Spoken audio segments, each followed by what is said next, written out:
The Majestic Girl, Book 1, by Kara Sakuro.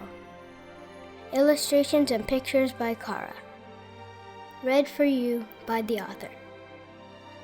Chapter 1, A Very Crazy Kid. Hey there, my name is Katrina. This is my diary or whatever, but forget that.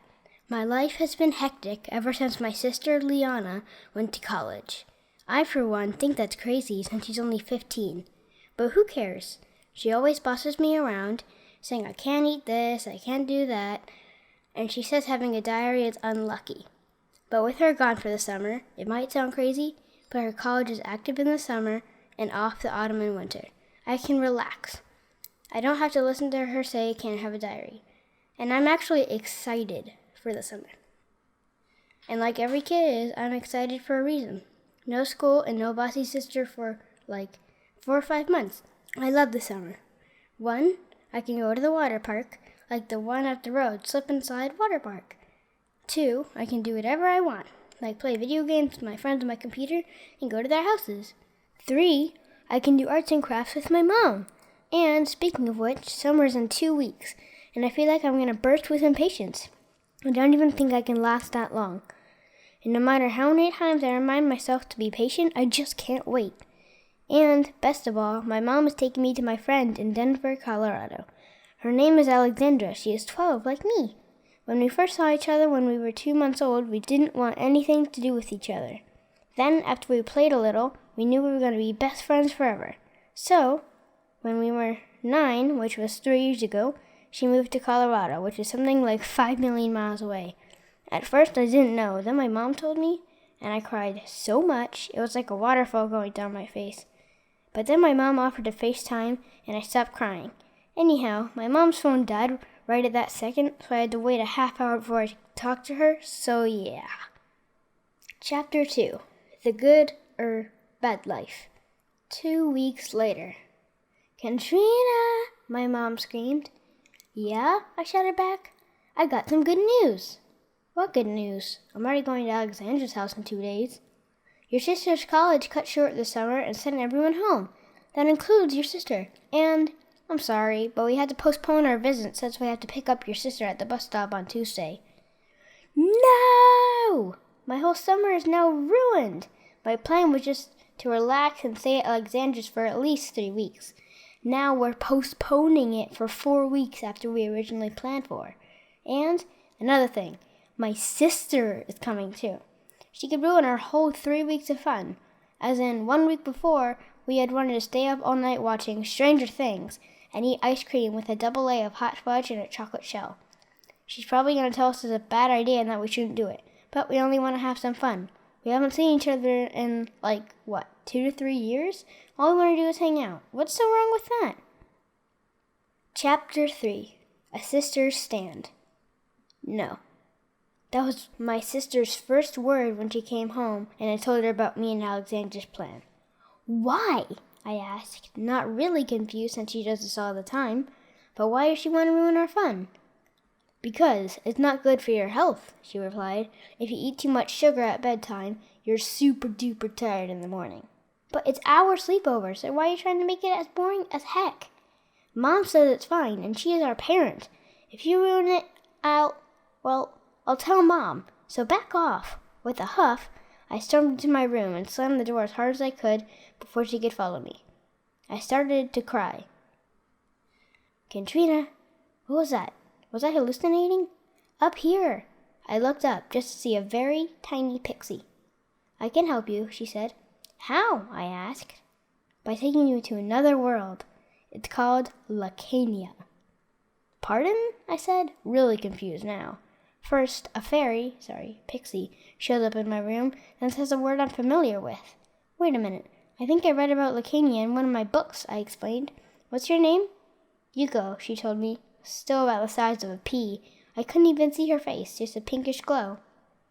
Oh my goodness, I do have that book. It's called Chronicles of Lacania. I scrambled to my bookshelf and pulled out a rather old-looking book. It was written in 1989, I told her. Not really, she said. What? Chapter 4. The Hidden Bindings. She sprinkled pixie dust on the cover, which made me sneeze loudly. Then the date changed. It said, "The beginning of time." I totally thought I was dreaming. Yuko pinched me hard. "Ow! What was that for?" I yelled. "Not dreaming," giggled Yuko. "Ha ha ha ha." Did you read my mind?" I asked quizzically. "More or less," she replied, still trying to recover from her laughing fest. I thought she was joking, but she was dead serious. "Come with me," she said, taking my hand. "Where are we going?" I asked. "You'll see," she assured me. Opening the book, I suddenly realized what was happening. "Help, help, help, help!" I screamed. "Ah!" And before I knew it, I was underwater. Gasping, I pulled myself up, out of breath. Swimming for the shore was surprisingly close. When I got out and looked up, there were giant trees with different rooms for pixies. I took one look, and I knew I had to be dreaming. I could tell Yuko was coming over to pinch me again, so I put my hand in her ray. Oof! She hit my hand, not so hard, but hard enough that I pushed her back and made her go sideways, holding her head. "Ow!" she mumbled. "That hurt." I was paying so much attention to the swarm of pixies headed my way, I didn't even hear her. Trumpets were playing, so I guess it was the queen and the king. I bowed respectably, and they chuckled. I dared not look up. "You, little girl, have traveled here with Yuko, correct?" "Yes'm," I said in the most kind tone I could manage, still not looking up. "Yuko, that little brat," the queen muttered under her breath. "Well, I suppose we should find a place for you to stay, shall we?" Reaching out for my hand, the queen smiled. "Come with me, dear. I'll show you everything." Chapter 5. The Majestic Kingdom. Wow. I took one look at it all. I knew it was completely real. Suddenly, the queen stopped. "I'll be right back, dear," she said, then walked to a tower decorated with flowers and rubies. "Wait, where are you?" I said, but she walked away before I finished. "Well, I guess I'll explore." When I said that, Yuko came over and told me that if I went exploring, I would probably find the Spring of Wisdom, which is a fountain that, if you drink its water, you would have the knowledge of the kingdom. She also said that there are many throughout the world, and if you drink from any of them, you'll have knowledge of that area. So I went off to explore, and sure enough, I found it. I drank some, and nothing happened. I went back to Yuko, and she said it probably had a different effect on humans and pixies. So I was disappointed. But exactly 1 hour later, I felt something weird in my brain, like a headache. Then my body took over, and I found myself in front of the spring. "You, the worthy one. The queen is tricking you. She has banished Yuko once, she can do it again. My name is Hylia. I send you on a quest to destroy the queen, as the king does not know she is evil," said a voice that seemed to be coming from inside the spring. "What?" I said, completely baffled. "Go, hurry. Yuko goes weaker, all the while the queen goes stronger." "But hey, wait!" I shouted. Hylia didn't reply. And sure enough, I went back to the castle and found Yuko in the arms of the queen, threatening to crush her. "No!" I screamed. "Move one more step and I will kill her!" To be continued. Thank you for listening to The Majestic Girl, Book 1. We'll be back later with Book 2. Stay safe and stay healthy.